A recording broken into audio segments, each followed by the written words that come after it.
Hello అందరికీ welcome back to my channel Rachana Srikanth blogs. ఈరోజు మన స్పెషల్ వచ్చేసి గంగవాయల పప్పు. ఈ గంగవాయల పప్పు అనేది మనకు సంబార్లో ఎక్కువగా దొరుకుతుంది. ఇది అన్ని ఆకుకూరలలో కన్నా ఈ ఆకుకూర అనేది మనకు ఒంటికి చల్లదనాన్ని ఇస్తుంది. ఎప్పుడు రొటీన్ ఆకుకూరలు కాకుండా ఈ గంగవాయల కూరను కూడా పప్పుగా చేసుకొని వేడి వేడి అన్నంలో కొద్దిగా నెయ్యిని వేసుకొని తింటే చాలా అంటే చాలా బాగుంటుంది. మరి ఇప్పుడు ఆ ప్రాసెస్ ఏంటో చూసేద్దాం. ముందుగా పప్పు కోసం మనం కొద్దిగా చింతపండును నానబెట్టుకోవాలి. ఈ చింతపండు నానేలోపు మనం పప్పు ప్రాసెస్ ఏంటో చూసేద్దాం. తర్వాత పప్పు త్వరగా ఉడకడానికి నేను ఇక్కడ కుక్కర్ని తీసుకుంటున్నాను. అందులో టీ గ్లాస్ అంతా కందిపప్పును వేసుకొని అందులో 1 గ్లాస్ వాటర్ వేసుకొని పప్పుని శుభ్రంగా కడిగేయాలి. ఇలా పప్పుని కడగడం వల్ల పప్పులు ఏమన్నా డస్ట్ కానీ ఉంటే వెళ్ళిపోతుంది. ఇలా కడిగిన తర్వాత మళ్ళీ వాటర్ని వేసుకొని ఒక 1.5 గ్లాస్ వరకు వాటర్ని వేసుకోవాలి. వాటర్ని వేసుకున్న తర్వాత ఒక 5 మినిట్స్ వరకు నానబెట్టుకోవాలి. ఇలా పప్పుని నానబెట్టుకోవడం వలన పప్పు అనేది త్వరగా ఉడుకుతుంది. 5 మినిట్స్ తర్వాత చూసారా పప్పు ఎంత చక్కగా నానిందో. ఇప్పుడు ఇందులోకి 5 నుండి 6 వరకు పచ్చిమిర్చిని మీడియం సైజులో కట్ చేసుకొని వేసుకోవాలి. అలాగే మీడియం సైజులో కట్ చేసుకున్న టమాటో పీసెస్ని కూడా వేసుకోవాలి. తర్వాత సన్నగా తరిగిన ఆనియన్ పీసెస్ని కూడా వేసుకోవాలి. అలాగే 4-5 వరకు ఎల్లిపాయలు కూడా వేసుకోవాలి. తర్వాత గంగవాయల ఆకుకూరను కడిగి సన్నగా కట్ చేసి వేసుకోవాలి. నేనైతే 1 బంచ్ వేసుకుంటున్నాను. మీరు కావాలంటే ఇంకెక్కువ కూడా వేసుకోవచ్చు. అలాగే 1/2 స్పూన్ పసుపును కూడా యాడ్ చేసుకోవాలి. అలాగే 1 టేబుల్ స్పూన్ ఆయిల్ని కూడా యాడ్ చేసుకోవాలి. మీరు కావాలంటే నెయ్యిని కూడా వేసుకోవచ్చు. ఇప్పుడు వీటన్నిటిని బాగా కలుపుకోవాలి.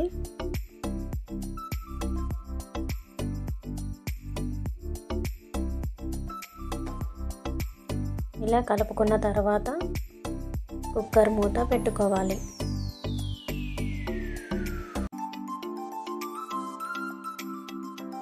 తర్వాత స్టవ్ ఆన్ చేసి కుక్కర్ని పెట్టుకొని 3 విజిల్స్ వచ్చేంత వరకు ఉడికించుకోవాలి. 3 విజిల్స్ అయిన తర్వాత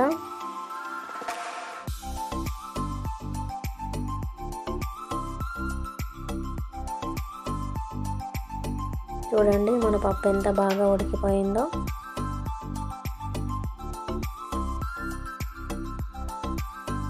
ఇలా ఒకసారి బాగా కలుపుకోవాలి.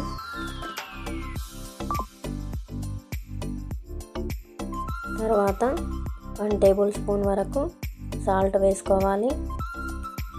అలాగే 1 టేబుల్ స్పూన్ వరకు కారం పొడిని కూడా వేసుకోవాలి.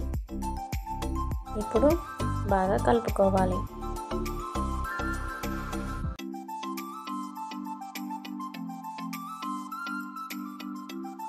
ఇప్పుడు పప్పు కోసం పోపుని ప్రిపేర్ చేసుకుందాం. స్టవ్ ఆన్ చేసి బాండిని పెట్టుకోవాలి. తర్వాత 2 టేబుల్ స్పూన్ వరకు ఆయిల్ని వేసుకోవాలి. ఆయిల్ హీట్ అయ్యాక 1/2 స్పూన్ వరకు ఆవాలు అలాగే 1/2 స్పూన్ వరకు జీలకర్రను వేసుకోవాలి.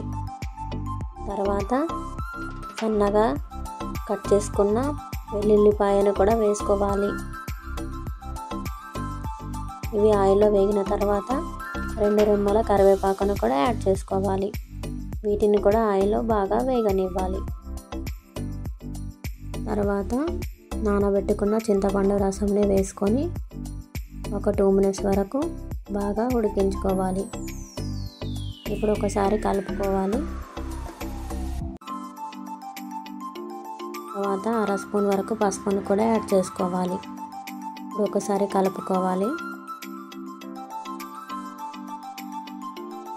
హై ఫ్లేమ్లో పెట్టి ఒక 2 మినిట్స్ వరకు బాగా ఉడికించుకోవాలి. ఇలా చింతపండు రసం చిక్కబడేంత వరకు బాగా ఉడికించుకోవాలి. తర్వాత ముందుగా ప్రిపేర్ చేసి పెట్టుకున్న పప్పుని వేసుకోవాలి, బాగా కలుపుకోవాలి.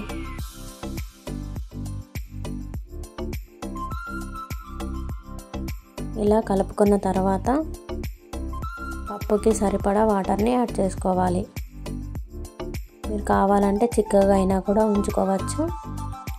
నేనైతే వాటర్ లాగానే చేసుకుంటున్నాను. ఒకసారి బాగా కలుపుకున్న తర్వాత కడిగి కట్ చేసిన కొత్తిమీరను వేసుకోవాలి. ఇప్పుడు సిమ్లో పెట్టి పప్పుని ఒక పొంగొచ్చేంత వరకు ఉడికించుకోవాలి. పప్పు ఎంత బాగా ఉడికితే అంత టేస్టీగా వస్తుంది.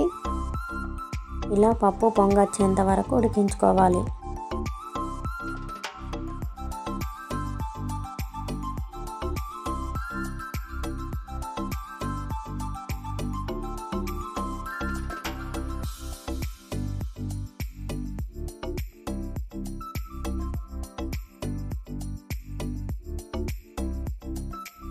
ఇలా బాగా ఉడికించుకోవాలి.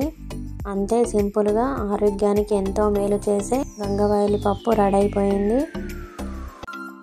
వేడి వేడి అన్నంలో వేసుకొని తింటే చాలా అంటే చాలా బాగుంటుంది.